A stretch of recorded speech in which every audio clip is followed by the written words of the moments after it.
Hi, everybody. Welcome to our webinar, Cosential Live, Why Your Business Developers Aren't Selling to Their Potential. Just really quickly, we're going to raffle off a $100 Amazon gift card for those in attendance, so one lucky viewer is going to get the Amazon gift card. I want to make this a very interactive webinar, so please feel free to ask questions. Go ahead and put them in the chat, and we will, or the question answer, raise your hand. I'll be more than glad to answer any questions that we can get to. So to get started, I'm Dan Cornish. I'm the CEO and founder of Cosential. And my guest is Pete Malachek. He's co-founder of Sage Presence, a company dedicated to helping AEC firms grow by elevating the skills of their team members, enabling them to lead more productive business development conversations and participate more effectively in interviews.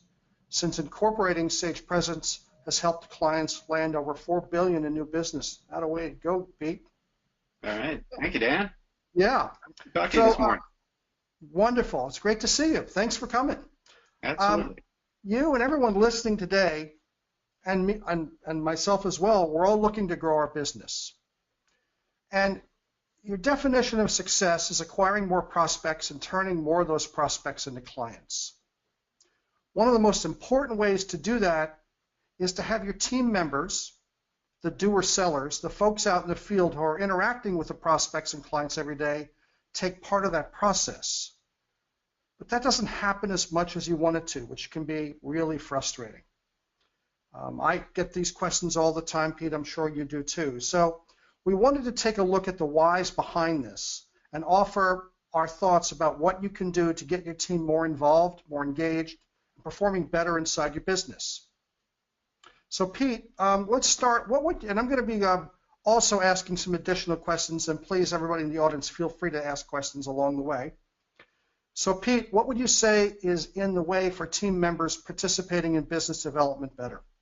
That's a great question, and I think there are many answers to that question. I think probably the number one response to that, as it occurs to me, is I think most engineering, architecture, and construction professionals didn't get into their field because they love to sell. They didn't grow up with a passion to sell and communicate. They grew up with a passion to make things and build things, and I suspect, in general, if I was going to throw out a rule for us to pay attention to, I think most of these folks pursued this stuff because they loved to do it, and in general, communication was kind of pretty far down on their list of things that they paid attention to, and probably one of the most intense, uncomfortable parts of their career was probably landing the job that they now have in the firm that they're in. And in general, at that point, once they got in, they were like, okay, great, now I can get down to business, I can do this stuff that I actually like to do, and then they just crossed the idea of selling off their list. Even if the folks who hired them said, and by the way, we do want you to play a part in the business development role. They probably said, oh yeah, sure, I'll do that. But just the priority of doing that fell by the wayside once they got into that comfortable role. Yeah, and also it's friends they knew or just acquaintances, maybe that first job, or they get one really great repeat client and the business comes and comes and comes, and then all of a sudden it stops, and then what do, right?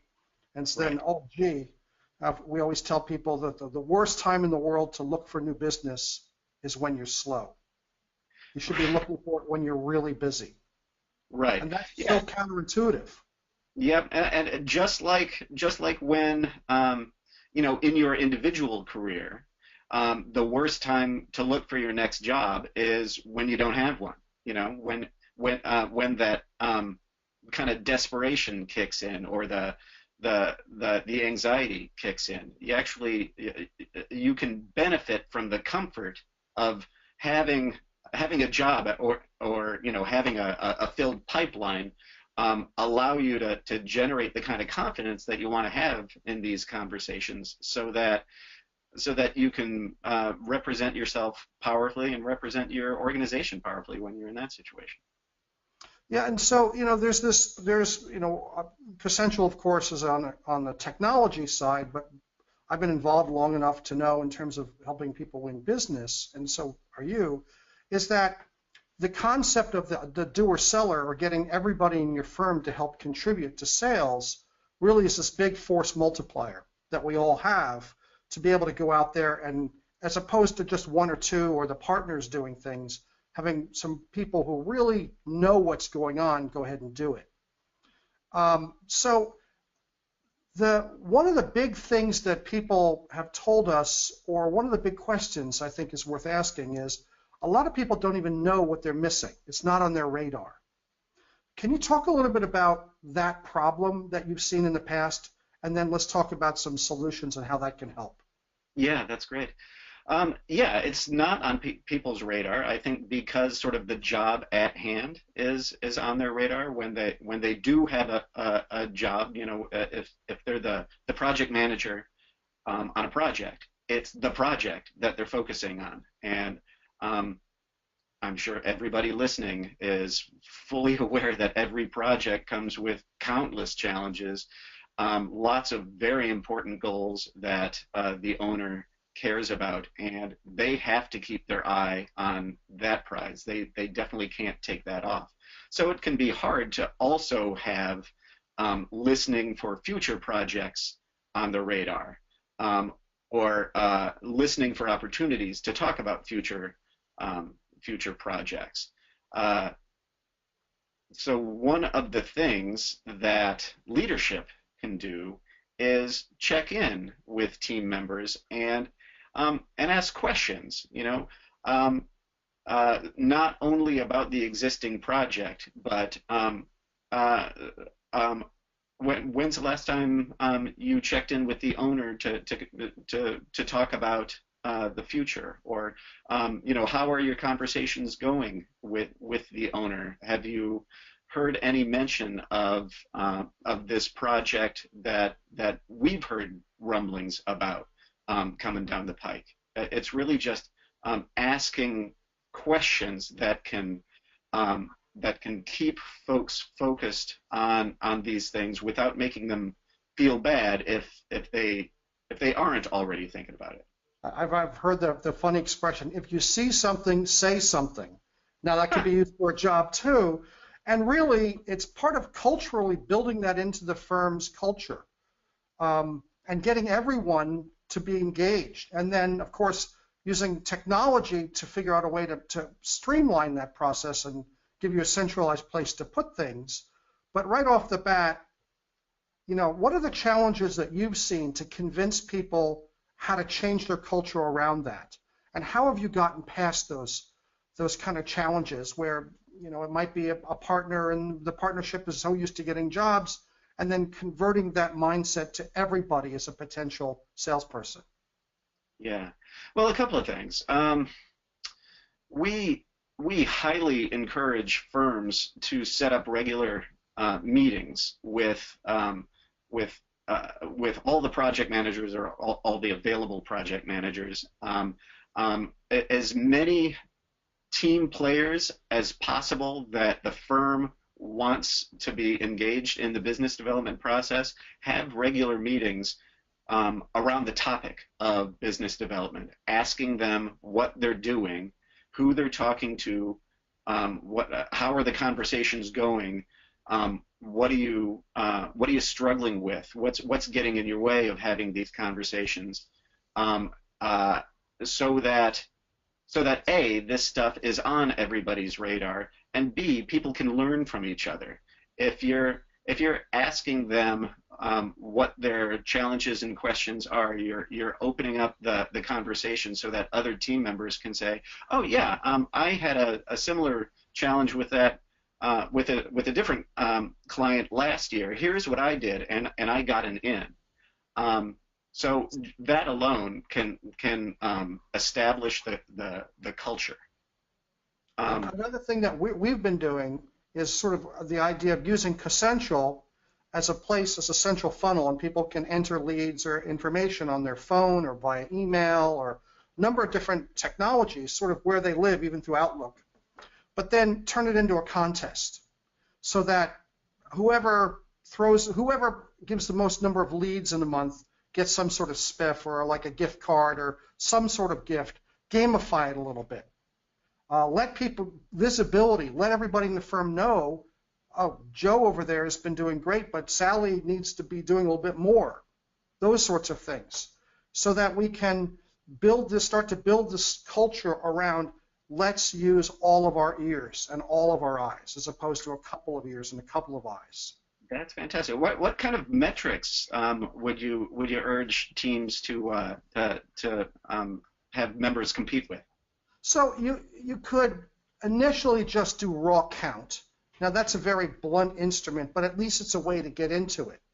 Now that's only good for a little while. What really matters is quality. So you can get leads all day long or hear about jobs, but if it's not the right job for you, and we can talk about this later, the sort of the whole go, no-go process, and really is this job worth pursuing? That's a whole different thing. But just to change the culture, to start getting to filling the top of that funnel, putting things in, we could say, not only we have raw leads that come in, but perhaps the managers will then rank them. And then whoever has the most amount of leads that are ranked as, let's say, good versus hot versus cold, then you could sort of start to refine that. And that's something you would keep refining over and over time, because pretty soon those rankings will get old and won't be accurate enough. But you can't start up here.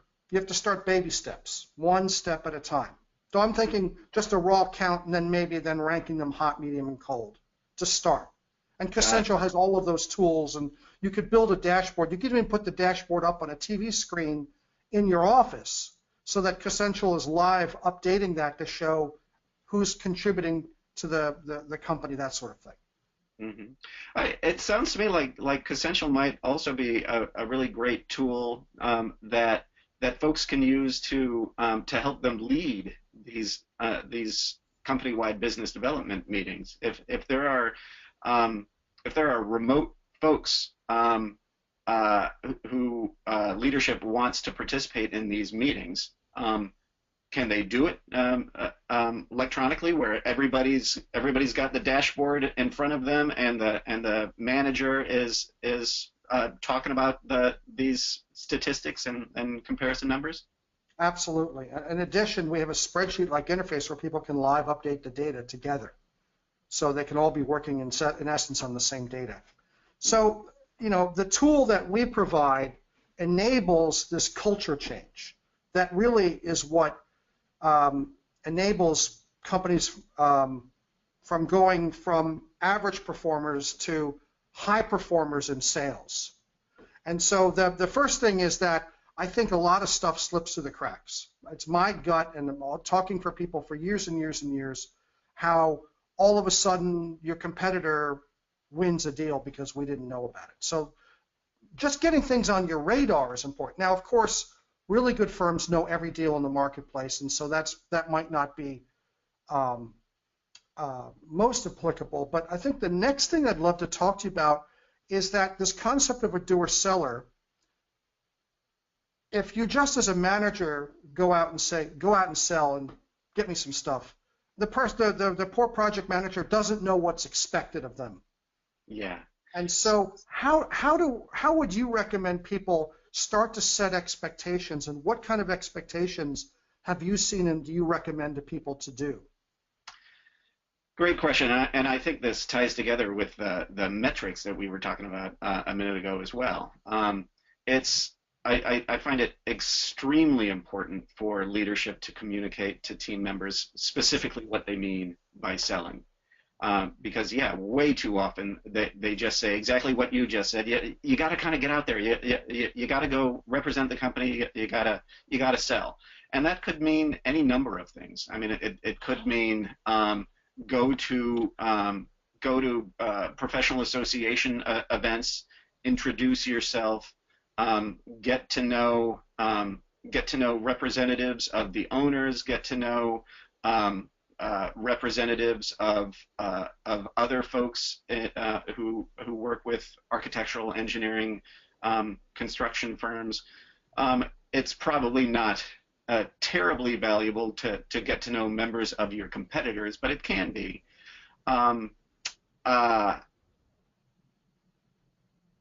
You also want to communicate, all right, so if you're going to be talking about our firm, we want you to be able to talk about our firm in a really focused way that communicates our differentiator. So there are these very specific activities that you want to spell out. Building professional relationships, talking about the firm in a very specific way. Building relationships specifically with prospects, taking those prospects to the next level, taking them out to lunch, sitting down with them, learning about what they have coming up, doing the same thing with existing clients or past clients. It's funny, we've worked with team leaders who, when we run all these possibilities by them, they say yes, no, as in, oh yeah, that stuff, yeah, we definitely want them to do that. Oh, that one's not that important to us, but they've never spelled it out. They never spelled it out to their team members, and as a result, their team members are just really confused. They do not know what they should prioritize because leadership has never done it for them. And I think what's going on with that is leadership has done it themselves so much and so successfully that it's just like in their bones now. That it's not in their brains anymore. They're not thinking about it, and so the attitude way too frequently is, well, they should know this stuff. And my simple response to that is, well, I mean, yeah, it would be great if they did know this, but there's no way that they can. You haven't spelled it out. So sitting down with the individuals to spell it out is great, and talking about this stuff in a systematic way in the business development meetings is going to be extremely helpful as well. And yeah, anytime you measure any of the metrics, like we were talking about a few minutes ago, that's another great way to be extremely crystal clear on the activities that you want these folks to be doing. It's a learned skill is really what this is. And it's not something where people walk in the door and they know how to sell. Some people have it naturally, but it's sort of like, I'm an extrovert, so I'm kind of selling all the time anyway. But some people are introverts. And, how do you get an introvert to sell? You teach them. Right, and yes. How do you get an extrovert to give the right message as opposed to every message? You teach them. And yes. So it's and a lot of our customers have a culture of training and a culture of learning, but they don't teach and learn selling. Right. And at the end of the day, selling is what pays everybody's salary. You don't have a project unless you sell. Yep. Yeah, and let me just talk about this introversion extroversion thing here, because I think it's a biggie, particularly in the engineering fields, but I think it's definitely true in engineering and architecture and construction. A lot of folks will say, well, I'm an introvert. I can't do this because I'm an introvert. I know from firsthand experience that is not true. I personally am an introvert. I couldn't stand selling before my partner and I started this business. We recognized, well, this is sink or swim, though. This business will only work if we sell for ourselves. So I forced myself to do it, and I discovered that I was actually pretty darn good at it. And what I realized after doing it for a while is, as an introvert, I'm a really good listener. That is true for most, if not all, introverts. Introverts are extremely good listeners, and listening is much more important to good sales than being a good talker. You don't need to BS.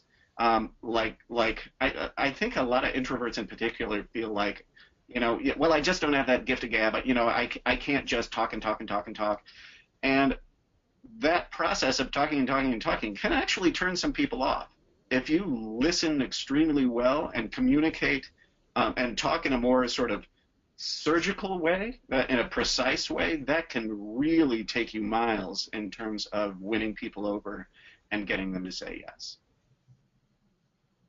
Yeah, I mean, the other thing is, the reason why most customers, now I'm going to generalize, and of course this is not to a hard bid type job, but if you have a really good understanding of the project, because you've listened to the customer and the requirements and what they're trying to do, you have a much better chance of winning the job. Mm-hmm. But first, you got to get in the door to be able to get to the point where you can listen. And that's where the funny sort of the yin and yang of it is, because you have to be very extroverted to meet enough people and to get enough relationships to get to the point where then you can let your inner introvert out. Yeah, that's a good way to put it. You do need to kind of push past your urge to sort of shut yourself down and not engage. So back when we started our business, I went to countless networking events, and I would drive to it, and I would look at the doors, and I would go, I think there's more important stuff that I need to get to back in front of my computer. And I would talk myself out of getting into the room in the first place. And yeah, that is a stronger impulse for introverts than extroverts. Although I've talked to a lot of extroverts who say, yeah, I do identify with that. There are aspects of networking that even shut down extroverts. But yeah, you do need to kind of get yourself over the hump to start the conversation.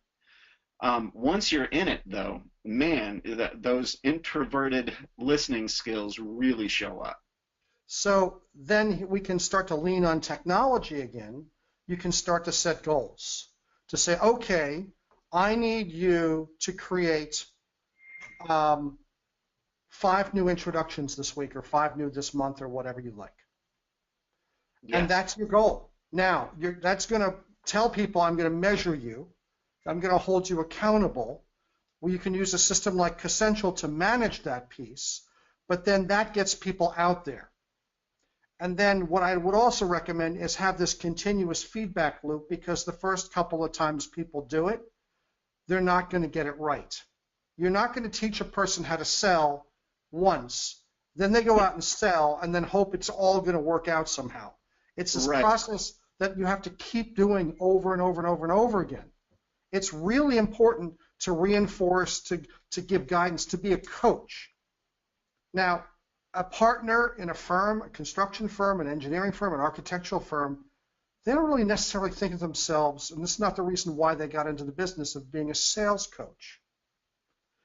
I'm a designer, or I'm an engineer, or I love building things, and I love solving these complex problems.